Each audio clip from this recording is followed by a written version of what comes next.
Good morning. How's everybody? A bright sunny day. A little chilly though. Oh yeah, put those cameras on. I don't want to be the only one on the spotlight here. Thank you, Dave. I haven't seen your face in almost a year. It's good to see you. Good to see you too. Who else have we got here? There's a lot of you. At about 9:27, I was like, oh my gosh, nobody's showing up. And then everybody showed up at one time, which is great. Kirsten's here. Tracy. Hi, Tracy. Megan. Patrick Brady, I don't know you, but hi. We got Paul. I haven't seen Paul in a long time either. A lot of call-in users. I don't know who they are. Okay, so let's get started. I think most of you know me by now. Monica Statil. I work for NERC. I'm the manager of the Data Security and Privacy Service. So what are we doing today, right? Let me give you a little bit of background. Today we're just chatting because last week we released a video on third-party contracts. Now, normally I would have been finished up coming to visit all of you in person to do the DPO training like I did in the fall. And as you know, that had to be canceled. So we've been doing these meetings, these DPO trainings, so to speak, every other Wednesday. Well, it just turns out that HFM asked us to give them some training. Actually, they asked Mike Dowdy and Michelle Jones and myself if we would talk about third-party contracts. So we thought, why not just combine the two and create a video? We'll record our presentation HFM, and then we will make that video available to all the rest of the DPOs in our region. But by doing that, we limited the ability for you to ask questions about the third-party contracts. So I thought, well, let's just do this. Let's release the video, ask for people to send in questions, and then we'll just do like a live the week after and answer those questions. So that's what we're going to do today. We had some questions sent in to us. We're going to open it up for some additional questions today. And let's see, Nick, you didn't receive the video. So all of our videos are being posted to our YouTube channel, which I've put out, oh gosh, lots of times. I'm glad you brought that up, Nick. If you haven't received it, that means other people haven't received it too. So you need to check out our YouTube video if you haven't already. Everything that we do will be posted there, any video that we do. And we also have a good video on there for teachers. So if you have not been there, you should definitely check it out. It's yellow and it says EdLaw 2D. Isn't that the tech director's gig? That video was created especially for teachers. Talks about how it affects them in the classroom, talks about procurement, how they have to go through a process at your district that you might or might not have put into place already. But it just kind of breaks the news to them that they can't just download apps anymore from the App Store. So it's a lot of districts have found that very helpful. Okay, so that's going to be the format today. We're going to go through the questions that were sent in to us. We're going to open it up for some new questions. And also, we're going to have some discussion. So I've been planted some people in the audience that already have a process or they're actually working on. Oh, hey, Dan Mayberry, how there you are. I haven't seen you in a while either. Um, who they've either already worked on the process or they're working it out. And so we're going to ask for some best practices from them. All right, so let's get started.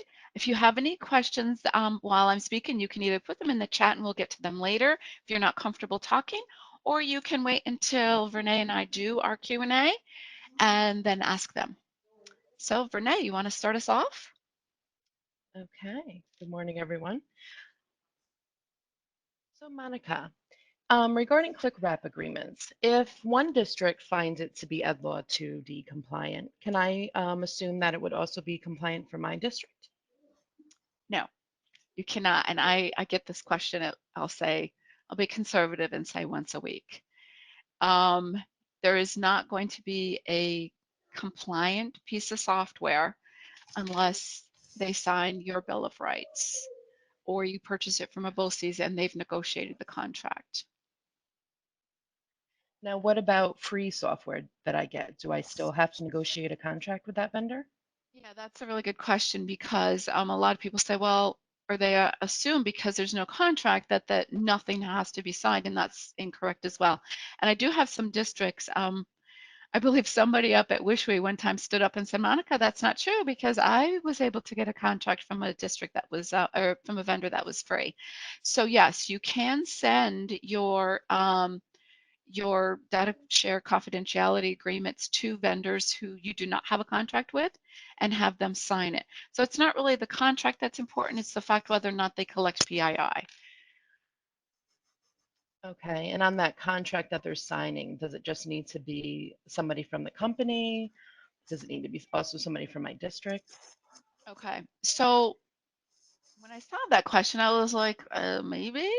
For EdLot 2D, you don't have to have your superintendent sign it. It just has to be signed by a representative. And really, it's the parents' bill of rights or the parents, excuse me, they keep changing that. They've changed it.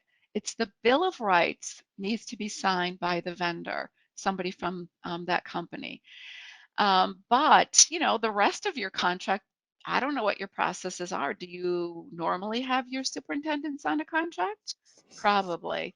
So, but not for EdLaw 2D purposes. Okay. And then for that click wrap agreement, exactly do I have to put on my website if that is the only type of contract I have with that vendor? Okay, so you would have to put up your data share agreement, which would really basically be your bill of rights and the signed copy of that. So it would be the same thing, even though there's no contract. Some contracts, if you saw the video, there was, I think I used Cisco as an example. I did screenshots of the Cisco contract, and that contract was probably about 20 pages long.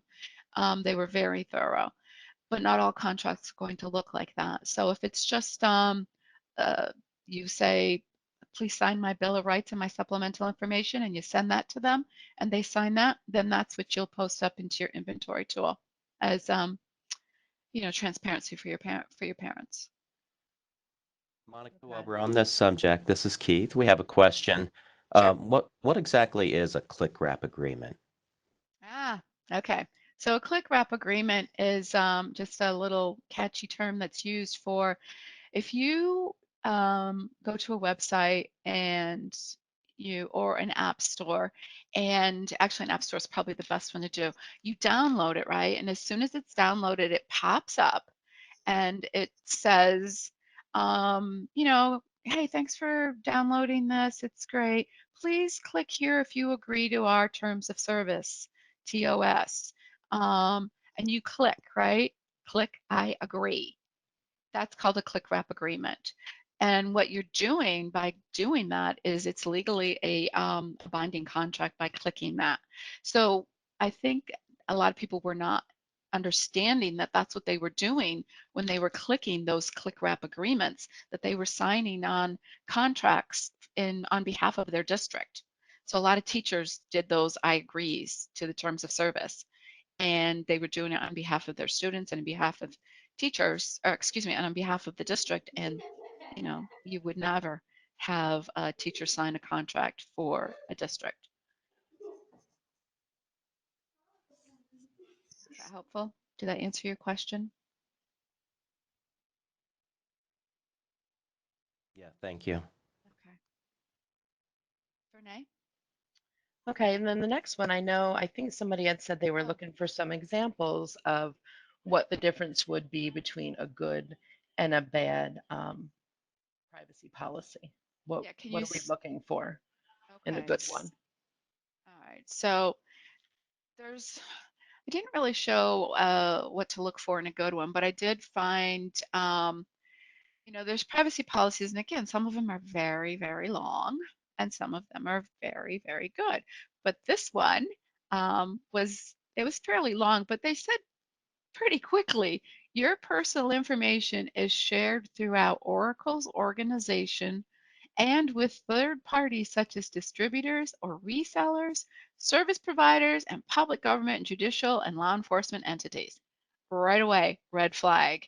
You can still absolutely try to get them to sign your data share agreement, but if they're already saying that this is how we do things, that's going to be a red flag for me if I'm trying to vet software for my districts. And so say I have a couple pieces of software in front of me and I'm not sure, and they all basically do the same thing, but I'm not sure which one I'm going to go with.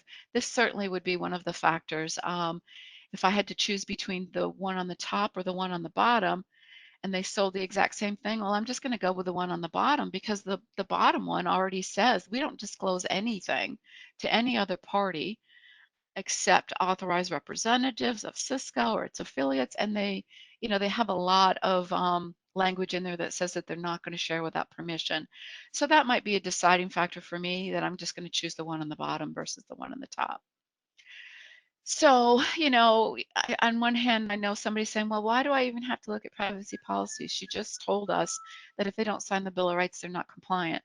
Well, you still need to take a look at them and pre-vet, I guess is the word. I would hate to have to go through the whole process of doing demos and whatever process you have in your district to choose software, only to find out that they're really lousy with your PII. So you might as well start pre-vetting and reading your privacy policies ahead of time, the public ones. Next. Okay. So I have a vendor and they're promising not to sell my data or use it for any marketing Are they purposes. pinky promising, Vernay? Yes, they are. Okay. But then I went on their website today and I noticed that their privacy policy that they just posted contradicts what they've already signed with me. So I'm not really sure which one supersedes the other. Would it be mine? Okay. So um, the one that is signed by the contractor, well, from the vendor, the contract that is signed by the vendor is the one that's going to supersede that. So even though their public policy might say we will we will sell your data or we will share your data. If they've signed a contract with you saying that, that promising that they won't, then that one would supersede the one that's on the public policy or the public site. Okay. So then I also was wondering, so I have the notification of breach, and I've put down who that vendor needs to contact if there's any type of breach. Um, what should I do if that person goes on vacation or is sick or is going to be out for extended period of time? Do I list a second contact on that contract with the vendor? Okay, so if I'm understanding this correctly, you are putting your name down as the contact for the vendor to reach out to you if they have some sort of breach, correct? Is that Correct. how I'm in? Yeah, okay. So I don't know. I mean, I think that determines like what would you normally do at a district if you have some sort of emergency process in place, and do you normally list if this person is available, contact the superintendent?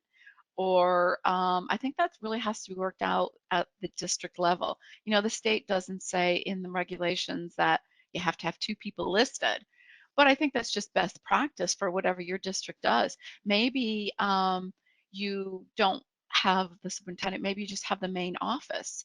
Or maybe common sense, if you are the DPO, when you do leave for vacation for a week, maybe you put up your away message to contact the tech director for emergencies. I mean, it's common sense on what to do if you're not going to be available to address a data breach.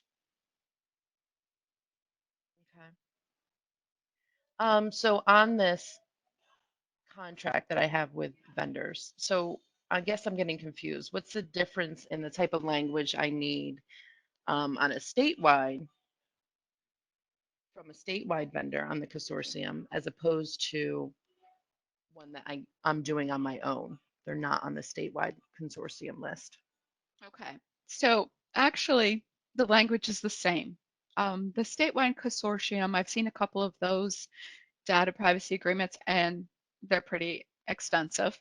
Um, So they're going to be the same language. Theirs will probably be a little more intense. The difference is if you are purchasing through the BRIC or a BOCES, it doesn't matter what the language is because you don't have to do it. You know, the attorneys out in Erie 1, Michelle Jones, you know, whatever attorney is listed for the BOCES that you're purchasing from, they've already done all that language. So I guess that would be the difference between the two. But they're basically the same language that's used. So what happens is, I'll just use Erie One for example. If Erie One negotiates contracts with a vendor, they sign this contract saying that anybody that goes through them will be covered. You know, that's in their initial paper, their initial contract. And then BOCES around the state sign a resolution, I believe is what a board resolution saying that they will be using the Erie One contracting for that vendor. And they then list those districts out or those vendors out. So that's how it works. Not an attorney, not Michelle Jones by any means, but that's how it's been explained to me. So as a district, I use the same language that the consortium is using. I just have to make the contacts, reach out to the vendor myself. Okay. I hope that answers it. Yeah, I think that helps. So when it comes to the Bill of Rights, I've noticed some discrepancies. So previously there were 5 parts listed, and I believe there was a new one that was released. Doesn't that one need to be updated with the new requirements? I'm not sure, doesn't what need to be updated with the new requirements? Bill of Rights, the parent Bill of Rights. Yeah, if you have if you do have the older Bill of Rights, yeah, you do need to update it to the new Bill of Rights. I think that's what you're asking. And I do know that I think I showed on the video or on my PowerPoint, I think I did one with an old contract that only had the 5. And I know SED hasn't updated their website either. But yes, you should definitely update your Bill of Rights in your contracts to have, I think it's 6 new parts now. Monica, I have a question concerning your last slide about the consortium. Somebody asked, they said, so would you need to purchase the software through Erie One in your example to be in compliance? Yes, yes, yes, yes. I mentioned that in the first question, and that's okay. I'll mention it 6 times. This is the one question I get asked all the time. There is no compliancy. Just because Erie 1 sold Zoom, or Erie 2 actually, Erie 2 sells Zoom, right? And you also bought Zoom, but you bought Zoom like 3 months ago before Erie 1 did their negotiation. The Zoom that you have is not considered Ed Law 2D compliant unless you reached out to Zoom and had them sign your parents' Bill of Rights. So I know that was a big concern. A lot of districts had said, oh, well, I'm using Zoom, but did you get it from Erie too? Well, no, then it's not really compliant. There is no compliancy without that signed Bill of Rights. So you can't just assume because something is sold through a consortium that they are EdLaw 2D compliant, because what makes them EdLaw 2D compliant is the Bill of Rights that they signed with the consortium's attorney.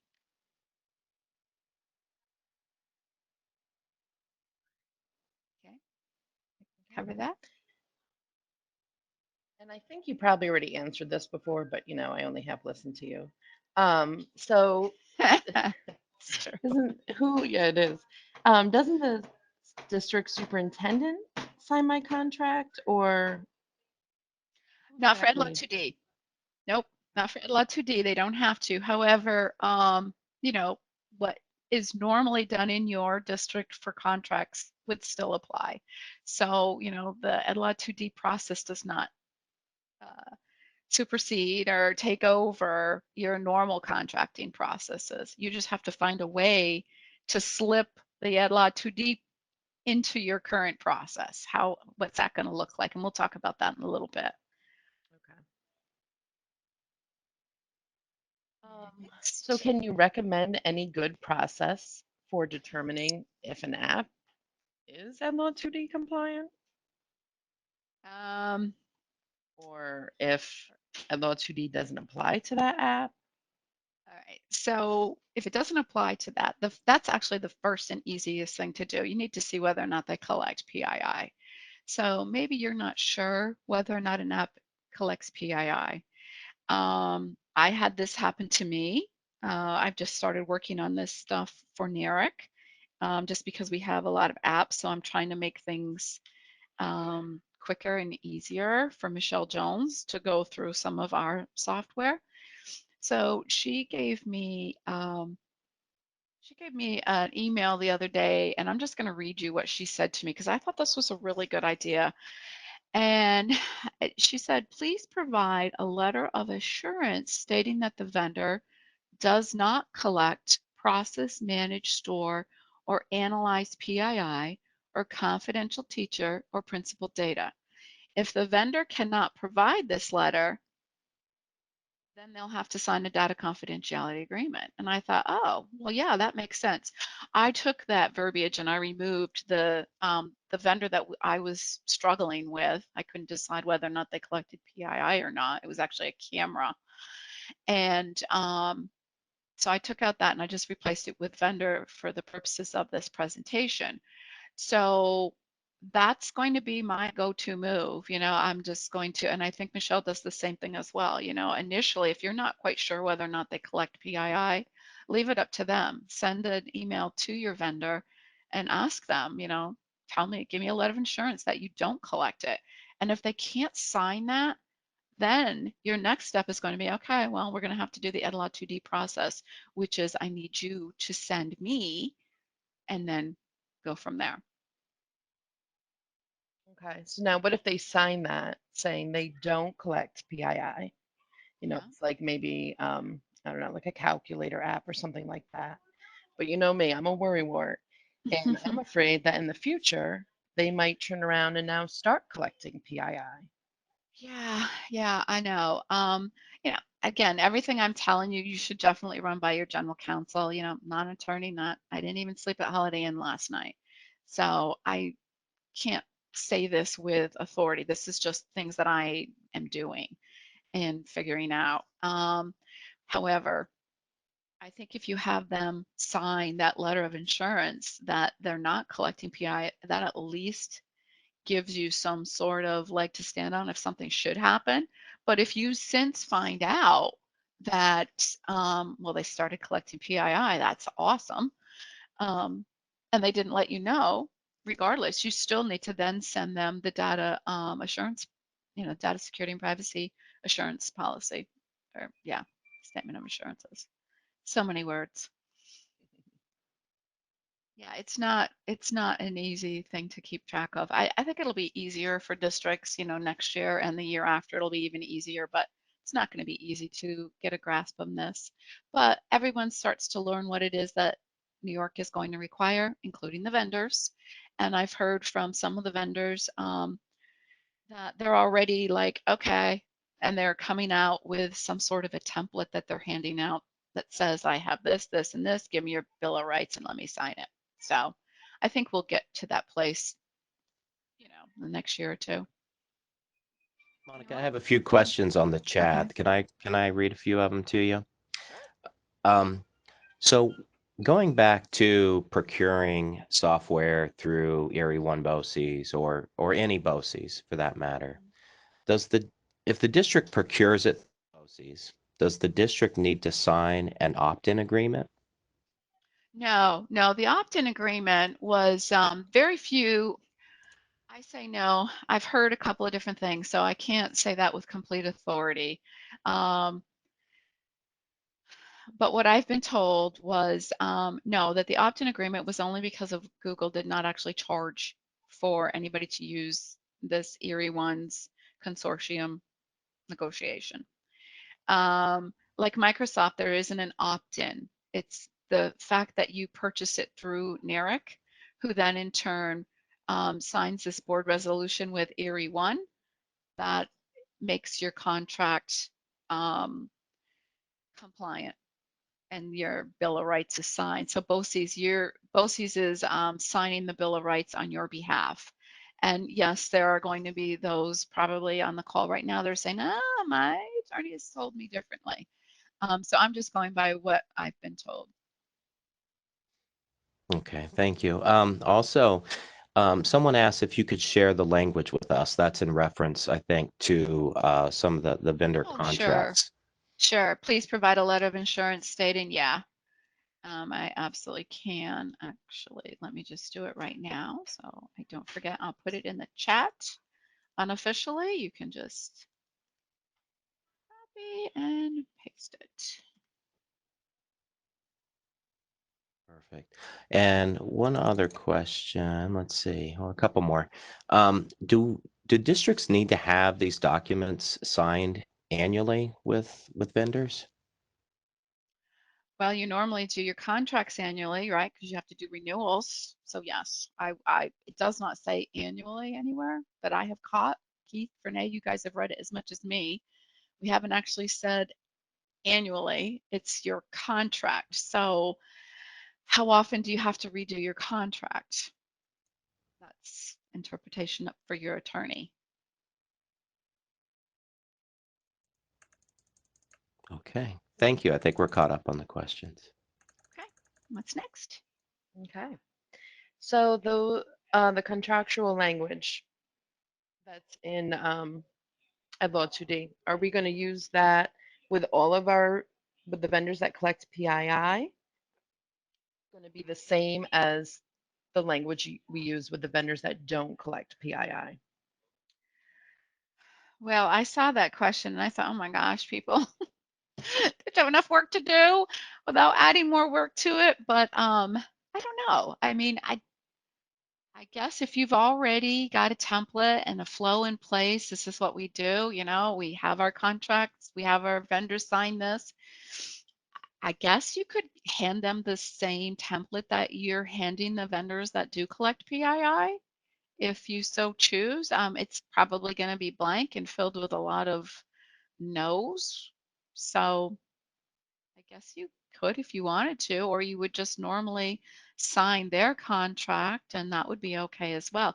A lot of these, what you're going to end up doing is, you're going to have your Bill of Rights and your supplemental information, and you're going to just append the current contract because a lot of vendors are already in their current contract. They're putting all of their data security and privacy plan into their current contract. And then your Bill of Rights is just going to be down at the bottom, and that's what they're going to sign. You will sign their regular contract that you would normally sign. Does that make sense?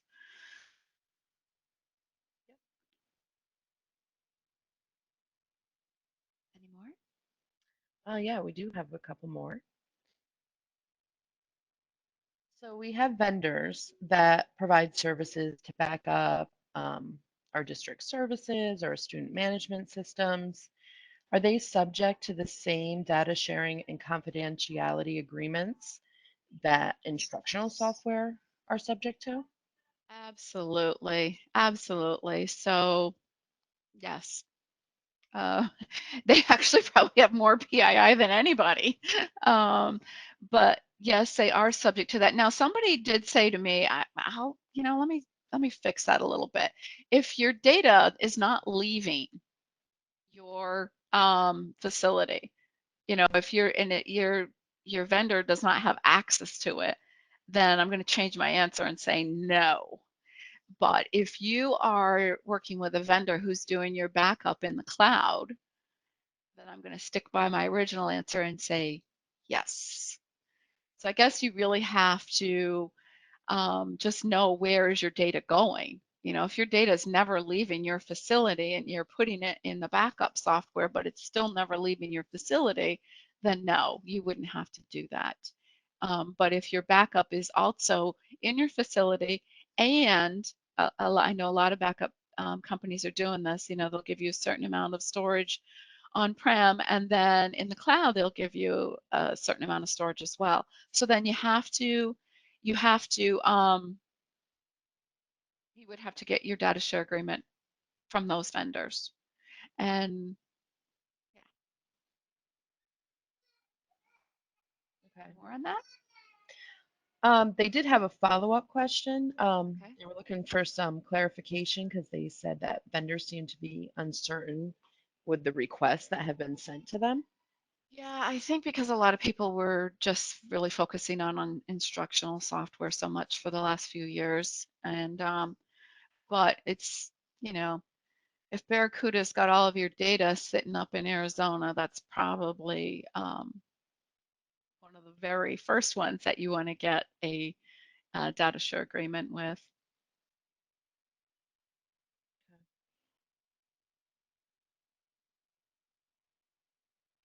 Now, do you know, is there going to be any type of update from SED regarding the deadline that all of this needs to be secure with our third-party agreements? That would require me to have, clairvoyance and mind meld with SCD, and I don't have that. I don't know that anybody has even mentioned any deadline other than the July 1st deadline. And if they have, it's not been mentioned to me or any of the people that I meet with across the state. So no deadlines other than the July 1st. So I think this kind of goes right back into your NIST work, though. Maybe that's one of your items on your NIST when it talks about third-party procurement. You know, if you document, yeah, I'm not going to have, I know the BOCES aren't going to. We've talked about this before. The BOCES aren't going to have all of this software procured by July 1st, and nor does it say that they need to. Um, it's it's just a time and it's a process that everyone has to go through. So maybe that's something that you add to your action plan for your NIST. By the year 2020, or 2021, we will have one half of all of our software. Because maybe you just did your contracts in January and you didn't EDLA 2D them. Does that mean you have to go and rewrite your contracts? I wouldn't. Not at all. I would wait until my contract expires, and that's when I would add my. I mean, of course, again, I'm going to say this: you should consult with your district's attorney and see what their expectations are.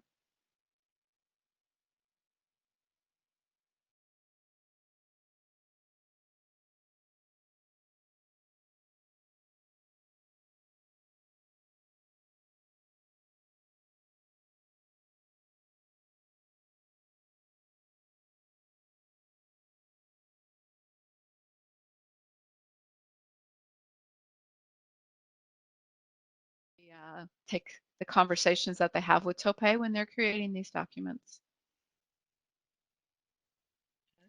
Monica, before you move forward, I got a couple questions from the chat that I'd like to ask you.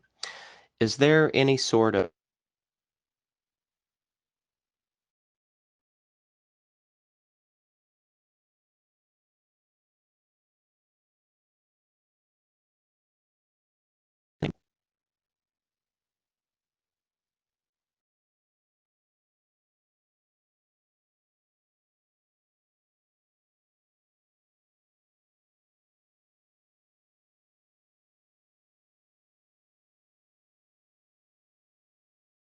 If you could do something for me, they see service look like.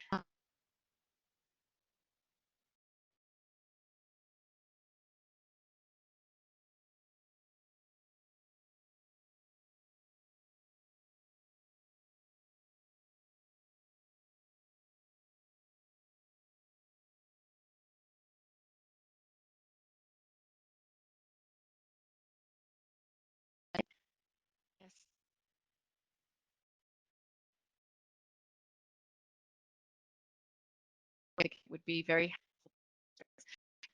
when I have to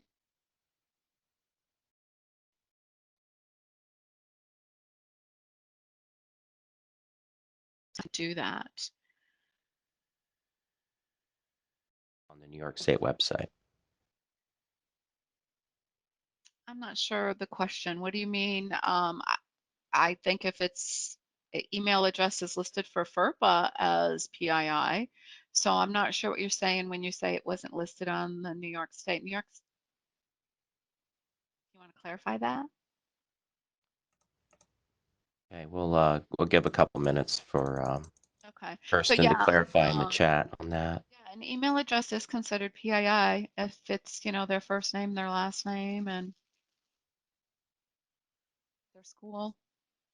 That would be considered PII. Okay, while we wait for clarification, I'm going to move forward with a couple more questions for you. Um, Geraldine writes, I'm assuming special ed software for testing, yearbook companies, vendors for services such as artwork for parent purchase, photographers for school pics, etc. Do all these need agreements?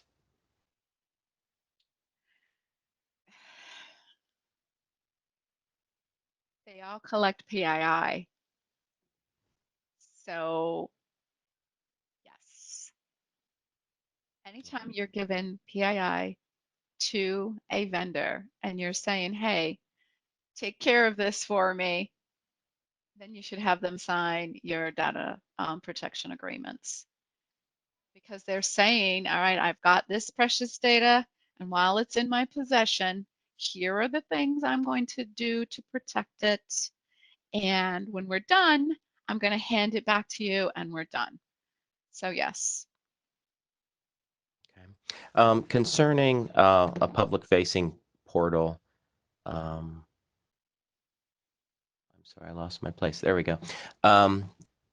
Does the district need to show the signed agreement publicly on a public-facing website? Yes, you do. That's really the premise of Ed Law 2D is transparency for parents. They need to know that you have had a vendor sign this agreement, taking care of their precious data. And they need to know that you've done that. So you can either post your contract, post your agreement, um, put it in the inventory tool that, NARIC is providing you. Um, but yeah, that's the whole premise is you collect this so that you can in turn show to the parents we are doing our due diligence with these vendors on your students' behalf to make sure that this data is protected, because the parents aren't standing there next to the students and clicking that click agreement saying, yeah, I'm willing to take this risk. So that's, yes, you have to show it. So going back to purchasing software through a BOCES, so to just clarify, if a district purchases software through the BOCES secures and holds the contract with the vendor, and the district doesn't need to do an opt-in with the BOCES for that specific software, with the exception of Google. Is that correct? That is correct. So you're not going to have to sign, I can't blanket, with a blanket say that that's the way it's going to be with every piece of software.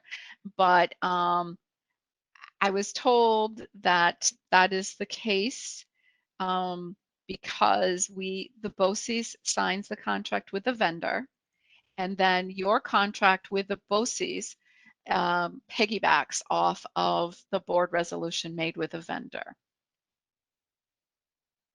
Okay. Can board policies indicate that certain types of information are directory information, such as student names? No, FERPA's directory information does not apply to EdLaw 2D. The only reason that FERPA is mentioned in EdLaw 2D is to mention that the definition of PII is the FERPA definition of PII. Otherwise, the directory clause that's in FERPA does not apply to EdLaw 2D.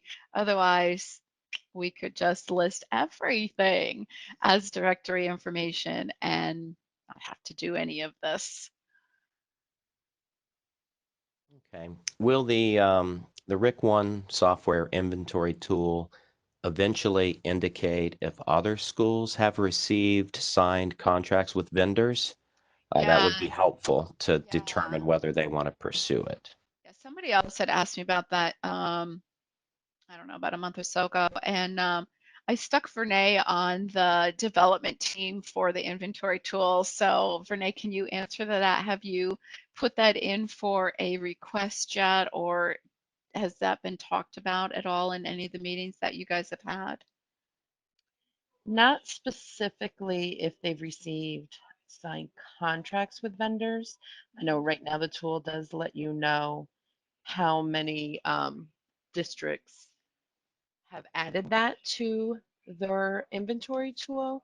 Um, there are a couple new developments in the works that we're hoping to release soon, but we're still finalizing some of that information.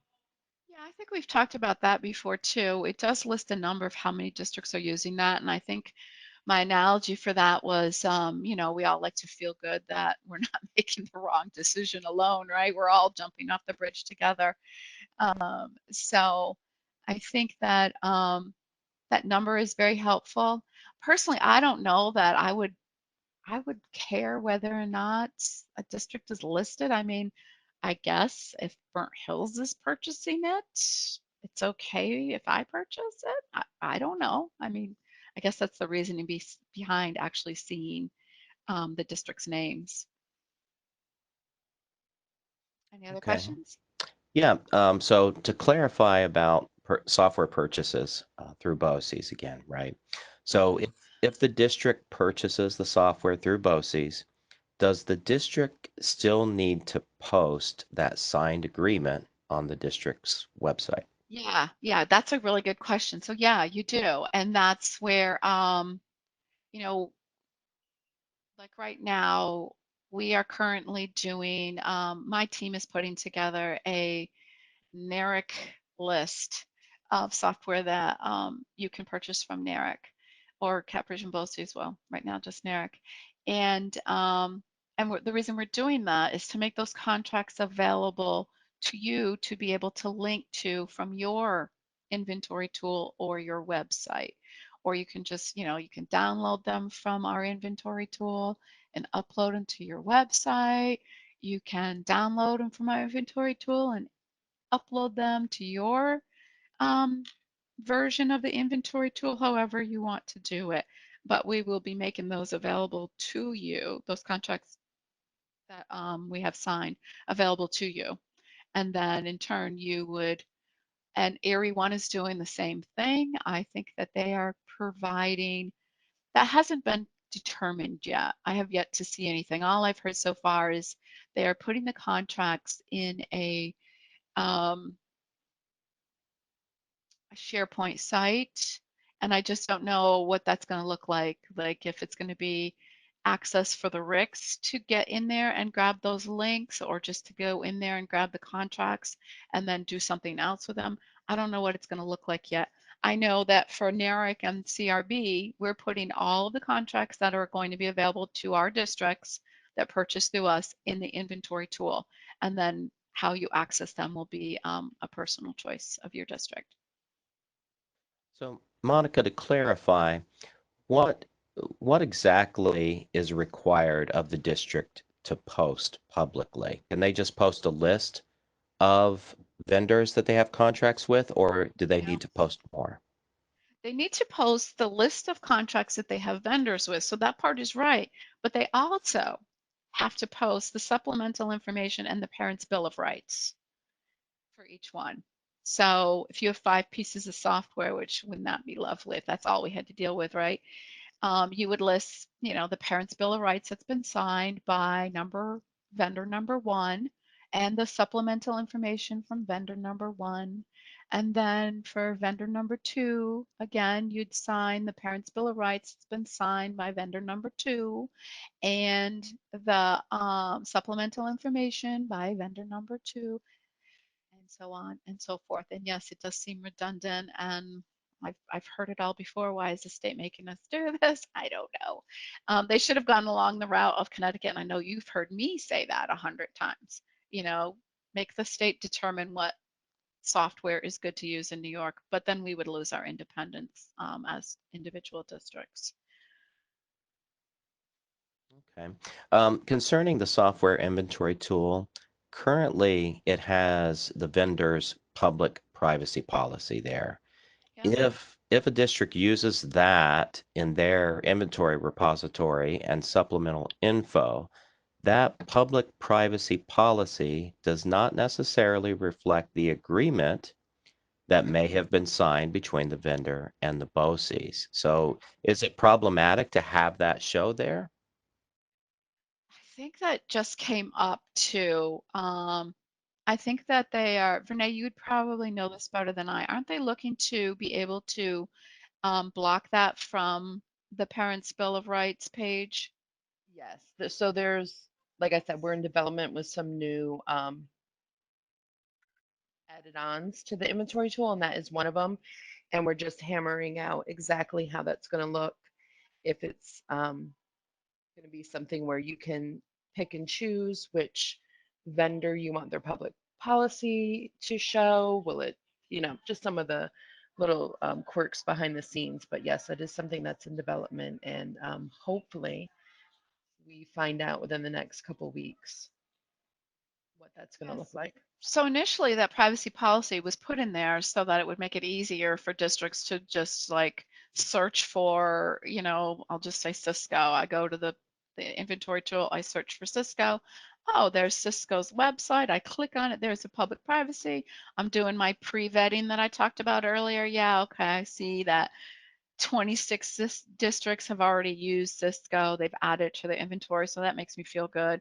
Their privacy policy, they state in there publicly that they won't share my data, so they're probably a good candidate to go ahead and sign my own personal Bill of Rights. So, it was like that was the idea behind it, to do your pre-vetting with. And it does serve a good purpose, but yes, I agree. Some people could say, oh, well, this privacy, if you have parents that are looking that are looking at privacy policies and comparing them, boy, I would suggest that they just opt out.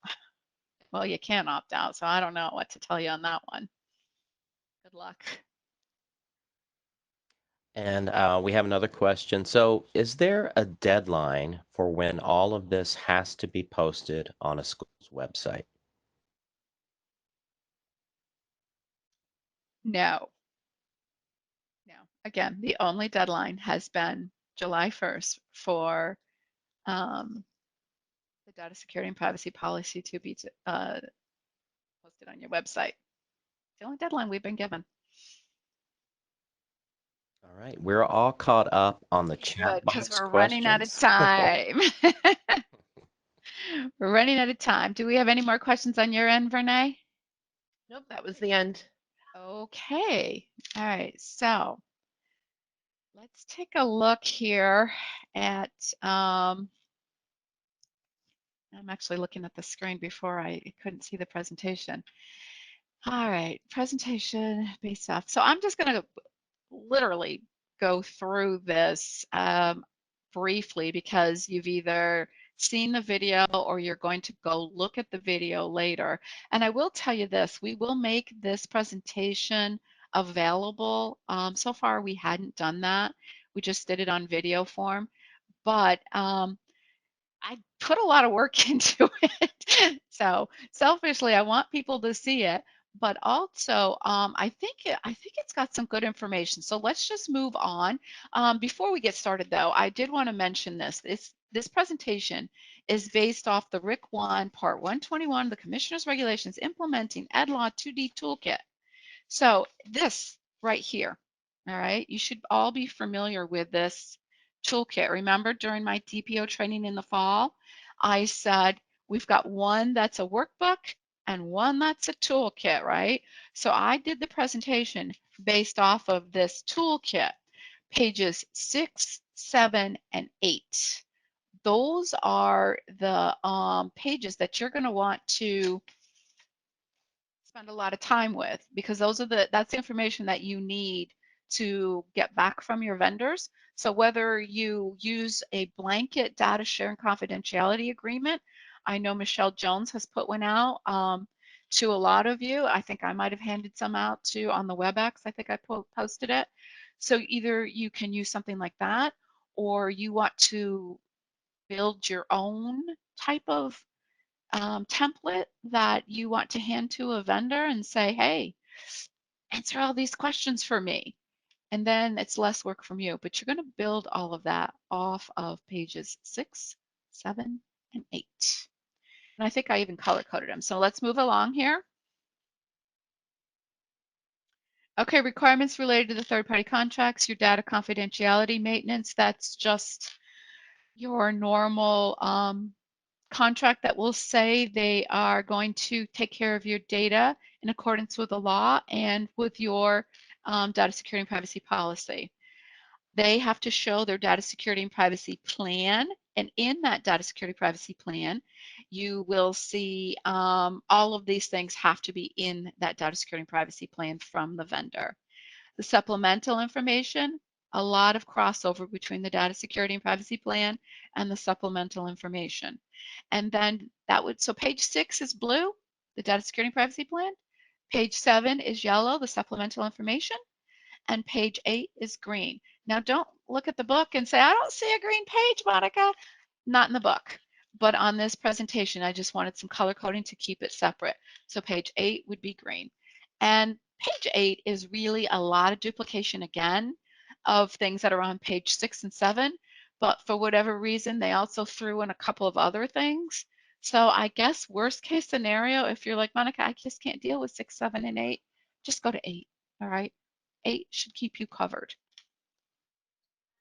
All right, sample of software procurement process. Okay, I think this is what I really wanted to spend a lot of time on today if we can, and because I know some of you have already started your procurements and how it's looking in your district, and that's what I really want to be able to share with some of you. I know some of you on the call, gosh, you were just made DPO maybe 3 weeks ago, you know, and you just let me know last week. So you probably don't have a procurement process in place. And I want some of our people who have been DPOs before to kind of share that information. So is there anybody, before I start calling on names, is there anybody who would be willing to say, hey, this is what we do in our district for software procurement? Oh, Nick, I'm so sorry. Sorry. Uh, Anybody?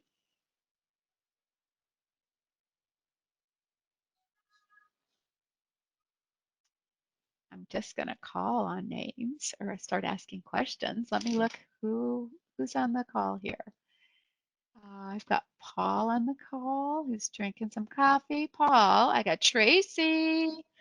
Well, come on. Neither one of you are shy folks. Talk to me. What are you guys doing for soft? Oh, I saw your kitty. That's cute. Paul, do you have a kitty to hold up? No, I'm in my office. All right, so Paul, you and I talked a little bit last week. Tracy, you and I talk almost every day, it seems like. So I know both of you have some sort of a process going on. Do you want to share it a little bit, what you're doing? Like, can a teacher just go and download software at your district, Tracy?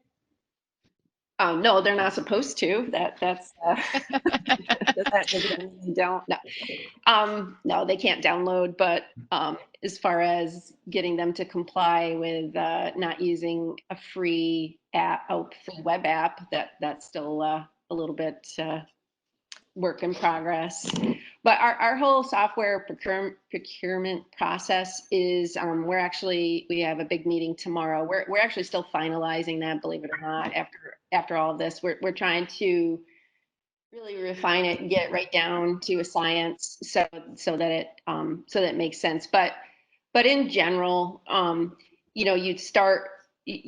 Somebody would suggest some software, and then we would have. If it's instructional in nature, then we have K-12 administrators. They would have to basically agree that it makes sense to use it, educationally or curricularly, make sure that makes sense. And then, depending on what they chose, we'd run it by the tech department just to make sure it's compatible with our environment. And then we need to determine whether or not there's PII or not. So some of those questions, thank you for the answers to that, but that sort of can we streamline the process if we think there's no PII, or do we go through this process? So we're still working on that piece. And then if it's a purchase, then we need to get a budget manager involved and to allocate the funds for it. And then it will go, then we'll try to get the contract if there's PII. And in our district, one of the things that we are trying to do is really promote the idea of a software champion, because it's too much software for it just to come through where the DPO is the one in, otherwise it's just a huge bottleneck. So for really, for operational or district-wide software, typically that's going to be somebody on the IT team that would do that. If it's instructional in nature, it's either going to be a K-12 administrator, maybe a teacher, depending on who's using it, if they get delegated to do that. What was the other one? But if it's for remote learning, we've learned in our district, we have what's called building technology coordinators, which are teachers, and they help with the professional development and supporting all the other teachers. They would be the champions of things like Screencastify or Play Everything, that sort of thing. And from there, I'm going to be providing them with the template for our contracts and the verbiage that they can use with the vendors, and they can get the ball rolling. So again, so that we don't have a huge bottleneck. And at that point, they'll come back to me. I'll work with our attorney and our superintendent, and then we'll post them from there. That's kind of our process, but we're still refining it. Yeah, so that's one of the things that I'm kind of finding out myself through talking to districts and my own experience, that we might not have had a process in the past for procuring software. It was always like, well, yeah, you just let Kelly know and she'll get it for you. It was always something a little off like that. And so I think EdLaw 2D is forcing us to put some processes in place. And if you do have a process in place, I wouldn't suggest you change it at all. All I would suggest that you do is, let's just take, for example, this flow chart here. Let's just say that is your current process, right? But somewhere in that flow, put in a box that says EdLaw 2D compliant and who is doing that. So, it's not meant to, when I'm talking to you, it's not to disrupt what your current process is. It's just to remind you that you have to insert how you're going to make your software compliant in your current process. What about you, Paul? Are you guys doing anything different than what you were doing, say, a year ago? Yeah, so I think the biggest thing for us is trying to, there's a whole historical, the last however many years of the, Wild West that it's been to try to go back and capture what's acceptable, what's not, what people currently have access to. So that's sort of the first challenge is how are you going to go out there and reach out? So for us, we've used some of our, admin audit tools to try to capture that. We're trying to build some structure to that. But in terms of a process for teachers requesting and getting approval on software that can be used, we created just a Google form. Probably about 6 months ago, I tried to communicate out to all of our faculty and staff that as of July 1st is sort of the deadline that they have to have approval, or at least pending approval, on any software that they're using. So they submit to this Google form, we call it their EdLaw vetting form, the software that they use. So a lot of it is free software. I think, again, that's the biggest challenge of all of this, is trying to get a response on some of these extensions or free software websites that collect information and make determinations on them. But we're gathering all that information. And then, so I have a statement of assurance written, pretty standard, that we have approved from our board. And then actually what's going on right now is I have my library media specialists who are working from home and kind of, I don't want to say they're looking for some work, but they were willing to help out with this. So I met with them, had a conversation, and sort of given them the tools to reach out to some of the vendors on our list and basically just initiate a conversation around EdLaw. We created a template for an email that can just go out. that sort of has my name on it, shares the statement of assurance and asks them who the appropriate person is to get that statement of assurance signed for our district. So that's going on right now, and it's our intention to try to get as far through that vetting list before July 1st so that we can list tools as either being approved, not approved, or still pending. And then honestly, my sort of resolution to moving forward is we're going to do the best we can to try to purchase a lot of our software via BOCES, because we know now that sort of takes one of these things off of our plate. So again, still we're going through a lot of the organizational steps to it, but that's where we're at right now. Thank you. That's great. I think that's a great process. Everyone, I've heard a lot of people say, well, July 1st, we're making it a deadline. And while the state doesn't say July 1st is the deadline to get your software in shape, I spoke about that earlier. I think that the reason that a lot of people are choosing July 1st to send to their teachers is because that's when your data security and privacy policy is made public. And in your privacy policy, remember I have said that that's where you're saying, we as a district, this is what we feel about protecting our student data. So now I think districts are like, all right, we've put it out there on July 1st that we really are going to do everything in our best effort to protect the privacy of our students. And so that's why we need to start doing it July 1st, because now it's public and we're doing it.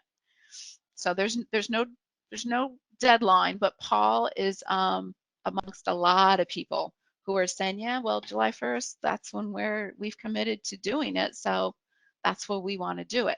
Doesn't necessarily mean that it's going to be, but at least the effort's being put into place. We are out of time. We're at 10:32. I'm willing to stay here as long as anyone wants, but I don't want anyone to feel like you have to leave, because all we're doing now is trying to just generate some discussion. So if you have to leave, feel free to leave, but feel free to stay and we'll just talk as long as anyone wants to keep talking. Okay. Is there anyone else who has done some work on putting a process in place for procurement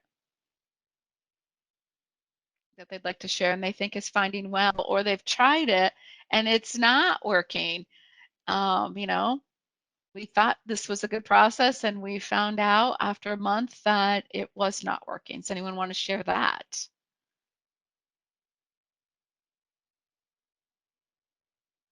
All right, so one of the questions that I have thought about is, and I'm curious to see what some of you are thinking on this. What about your existing software? And I know I mentioned it a little bit earlier, what I personally would do, and Paul, I think you just talked a little bit about that. What are you going to do for your software that you're capturing using your admin tools that has been in the district for 3 years? What are you going to do about that? Like, are you making that a priority or not a priority? How are you prioritizing your software?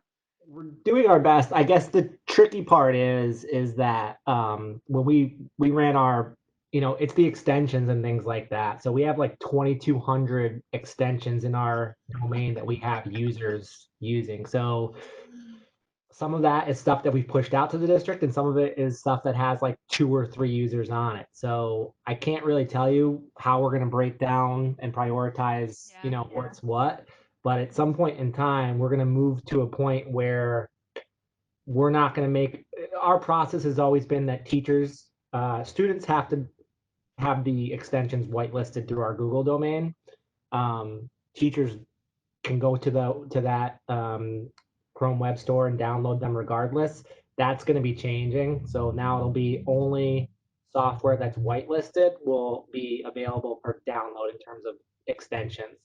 And this is specific to extensions and apps in the Google domain, but we're going to try to build out similar processes across the board. And I know there's some different, software tools that people use that does that sort of thing for you, filters that. But that's where we're trying to get to. The question is like, how far down, how much filtering do we want to do? Do we want to take those 2,200 extensions and go down to like 100, or are we going to try to give people the benefit of the doubt with some of them. And I guess that's the it's going to be a really long process. I think it's a lot to try to follow up on.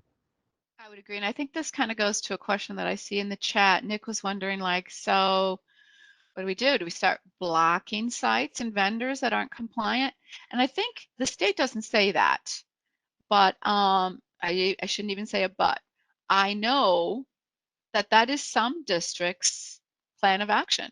They have said, well, come July 1st, when we make our data security and privacy policy public, we are doing that because that's when we have said we are going to do all we can to start protecting our students.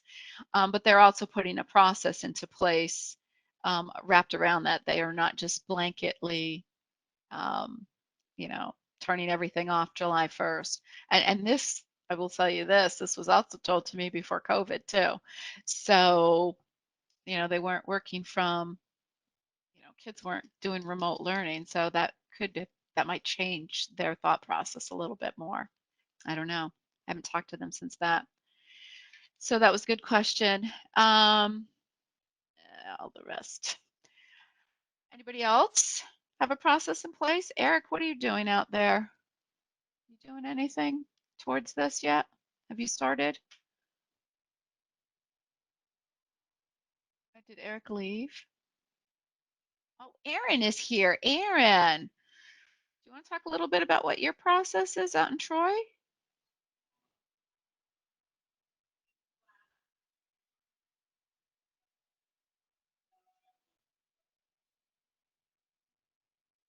I don't see her picture, so maybe she's not really here. Aaron, Aaron, are you here? Okay. Anyone else? Chris, you don't have a process. You just found out your DPO, so I don't think you have a process yet. Sylvie, you're getting pretty experienced at this. Do you have a process? I know you and I have talked about it a little bit. Oh, Aaron is driving. Sorry, everybody. Aaron is driving. Sylvie, do you have anything that you'd like to share with the other DPOs?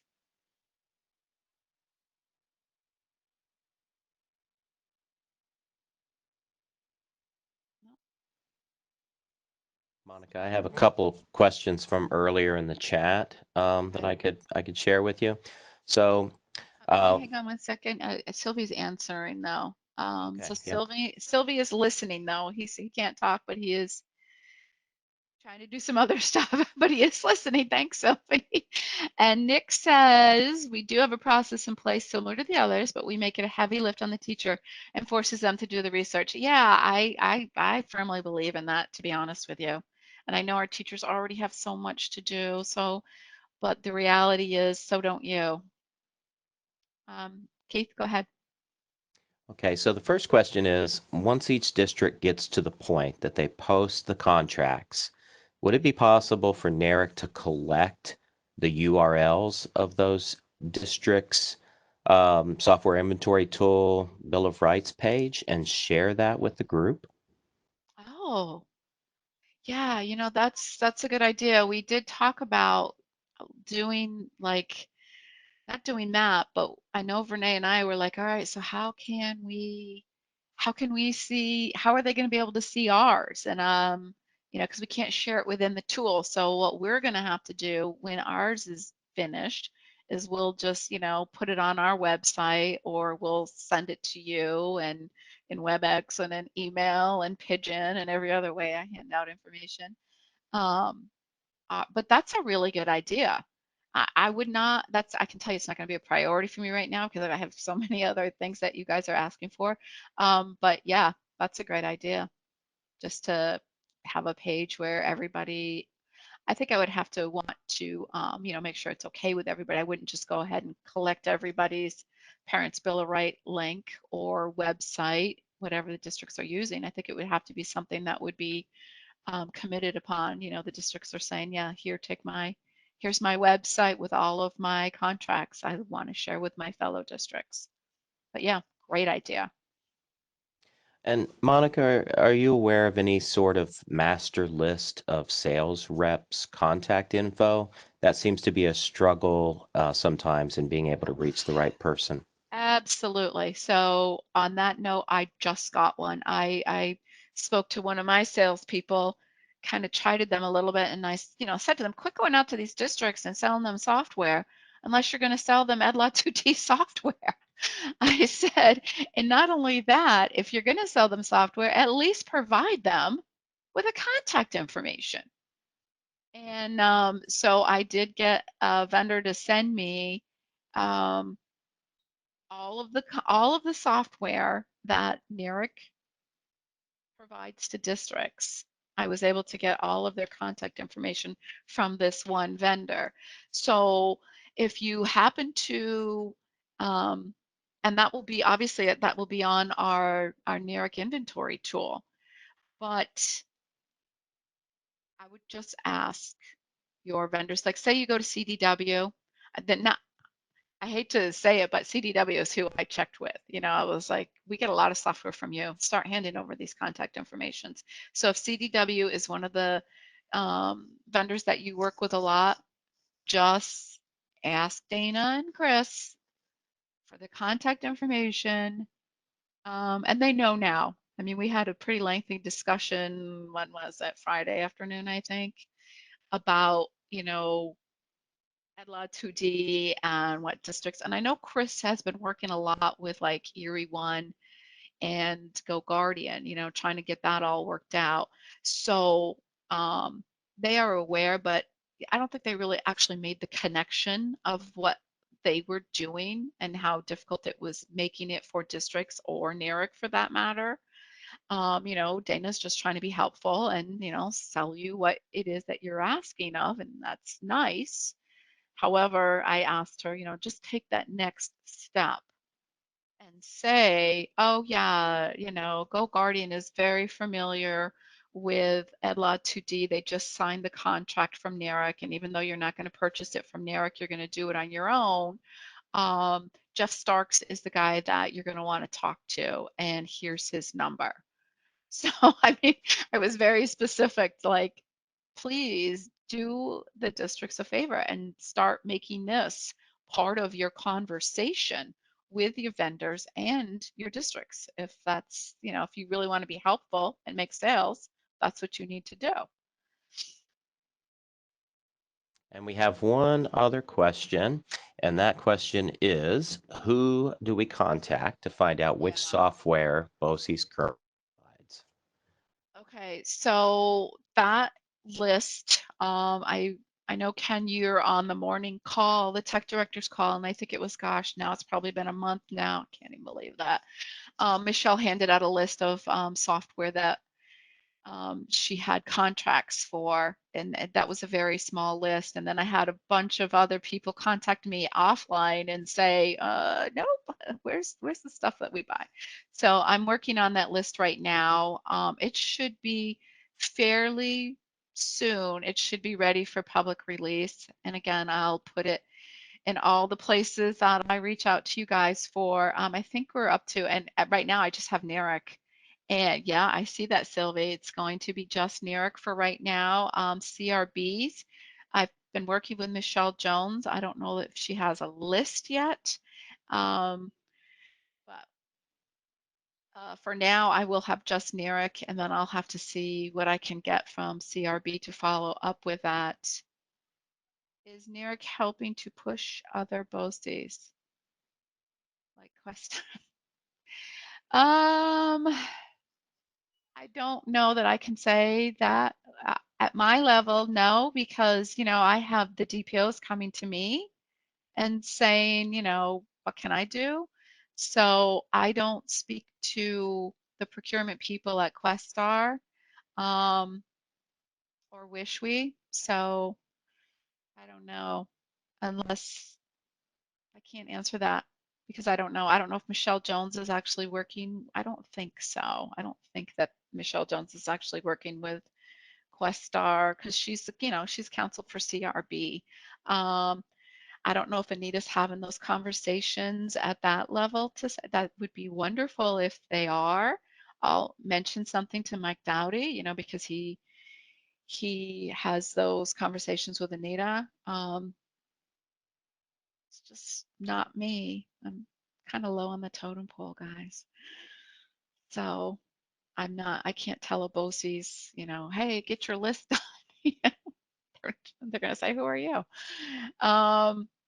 It would be great though if everybody did do that. Now I'm working with BOCES across the state, whatever BOCES that are attached to the 12 RICs, those BOCES are doing the exact same thing we are doing, which is great. So any BOCES that's attached to a RIC is creating the same list, just because, we have this meeting once a week, and I said to them, hey, this is what we're going to be doing at our area, and oh, that's a great idea. Next thing you know, there's like 7 BOCES across the state that are doing the same thing, which is good because then we'll have access to those lists, and eventually by default, we're building that state list that everybody asks for, that the state said they couldn't do. We're building it by default by one BOCES at a time. Erin's got some stuff going on here. Let's see what she's got. We also have the CRB Tech Director's check-in coming up soon, so we're going to have to end this pretty soon. Our BOCES is struggling with providing contracts for software. Yeah, I wish I could say that, oh, we're doing better than them, but that's not my mode. And even if it was my MO, I don't know that we are. It's not an easy process, That's why I'm stepping in to help Michelle kind of pre-do things. I'm trying to gather up contacts and things like that. So that, and we're sending out these letters to vendors. Some of them, they come back the very next day, all signed, and yay. Some of them, I just found out that there's a piece of software that one of my managers told me the other day he's been waiting on since September on to negotiate, between the software and CRB's council. They have not come up with an agreement yet. So, what are you going to do? There's not a lot you can do about that. It's not an easy process. I think that's part of the reason why people are like, yeah, let's do a service, do a service that it will do this for us. Erin, there's your pretty face. Hi. Sorry, I had to get to district, so I listened for a while. Will the BOCES post contracts for all the software they use in CT and SPED since yeah, they're going to have to. So that's actually another section of CRB. That would be, whoever CRB's, well, CRB's DPO is Mark Jones. So whatever, Mark Jones' process is for districts, I don't know what that process is yet. I'm assuming, I'm not going to assume anything. I don't know. I'm not sure what CRB's process is for CTE and SPED, but yes, they will have to. So Erin, you heard we were talking about processes, and I know that you've been working on this a lot because, you're always calling me and saying, hey, where's my contract? And she doesn't really do it like that. I'm just teasing her. Oh, she does a little.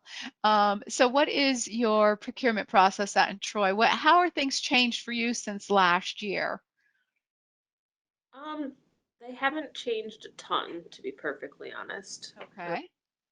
We've always had an app request form in place. I don't believe in a blacklist, whitelist only internet, so that's not going to be what we're going to do, but everybody's kind of just getting the hang of what they can use and what they can't use. I think the biggest thing I changed is I updated the app request form and put some more of those supplemental questions on it directly. So teachers are having to fill that out. And then they have to get approval from their curriculum leader and administrator. So if it's special ed or their principal or whatever. But it's, the app request form works pretty well.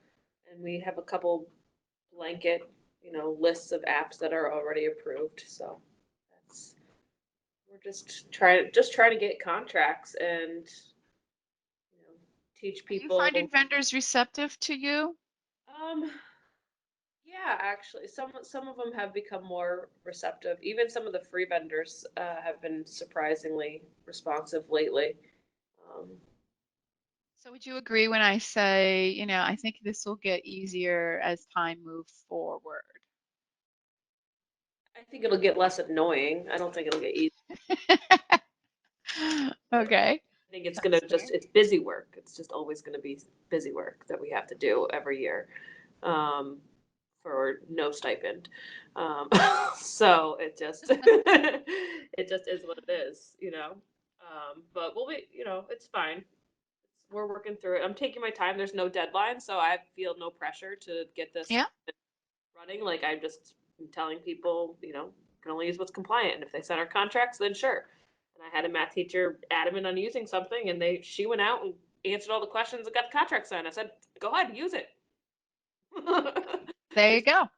So I was like, that's fine. If you really That's want good. to use it that bad, you'll do the work. So that worked for me. Yeah, I said that earlier, I know teachers have a lot to do, but so don't you, so, She really wanted um, that thing moved to the top of the list, and she got it moved to the top of the list herself. So great, great. Okay, so we're at 10:51. We're way over our time. What's our next training, Keith? You want to tell everybody what our next training is going to be? So a week from today, I think that's the 27th, we're going to be talking about the unauthorized disclosure complaint procedure. And one other thing that is slipping my mind. Oh, the incident response plan. Okay. Yep. So that's next week. Okay, good.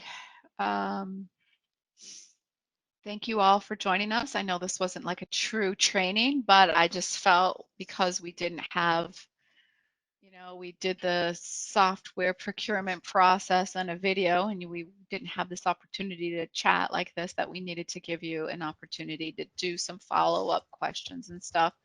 And as I said, I'm not an attorney, but I'm hoping that at least having conversation from me helps you figure out the questions that you need to ask your attorney. And thank you so very much for joining us. And we'll see you next Wednesday to talk about incident response and the other one that he mentioned. All right. I'll talk to you guys later. Bye.